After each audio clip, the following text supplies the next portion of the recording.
హర్యానాలోని ఓపీ జిందాల్ యూనివర్సిటీలో ఓ యువకుడు తన గర్ల్ ఫ్రెండ్ ను దొంగతనంగా బాయ్స్ హాస్టల్ కి తీసుకెళ్లేందుకు ప్లాన్ చేసుకున్నాడు. ప్లాన్ ప్రకారం లవర్ ను ఓ పెద్ద సూట్ కేసులో ప్యాక్ చేసి హాస్టల్లోకి ఎంట్రీ ఇచ్చాడు. కానీ హాస్టల్ గార్డులకు విద్యార్థిపై అనుమానం రావడంతో ఆపి లగేజ్ చెక్ చేశారు.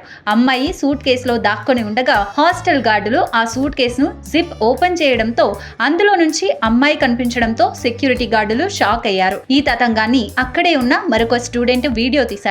ఇంకేముంది, ఈ వీడియో షేర్ చేయగా సోషల్ మీడియాలో దెబ్బకి వైరల్ అయిపోయింది. సూట్ కేసు ప్రియురాలు వీడియో వైరల్ కావడంతో వారిద్దరిని యాజమాన్యం సస్పెండ్ చేసినట్లు సమాచారం. దీనిపై నెటిజన్లు ఫన్నీగా రియాక్ట్ అవుతున్నారు. సూట్ కేస్ లవర్ పాపం అందరి ముందు పరువు పోయిందిగా అని ఓ నెటిజన్ సానుభూతి చూపిస్తూ కామెంట్ పెట్టారు. మా హాస్టల్లో కూడా ఇలాంటి ఘటనే జరిగిందని మరో వ్యక్తి తన అనుభవాన్ని కామెంట్ పెట్టారు. సూట్ కేస్ ఘటనల్లో మొదటిసారి జీవించి ఉన్న అమ్మాయిని చూడటమని మరో నెటిజన్ సెటైరికల్ గా కామెంట్ పెట్టారు. ఇకపై సూట్ కేస్ అడ్వర్టైజ్మెంట్స్ ఇలానే వస్తాయని అంటున్నారు. ఇలా సెక్యూరిటీకి పట్టుబడే బదులు ఓయో రూమ్ కి వెళ్లాల్సిందని చాలా మంది నెటిజన్లు రియాక్ట్ అవుతున్నారు. మరి మీ కామెంట్ ఏంటో షేర్ చేయండి.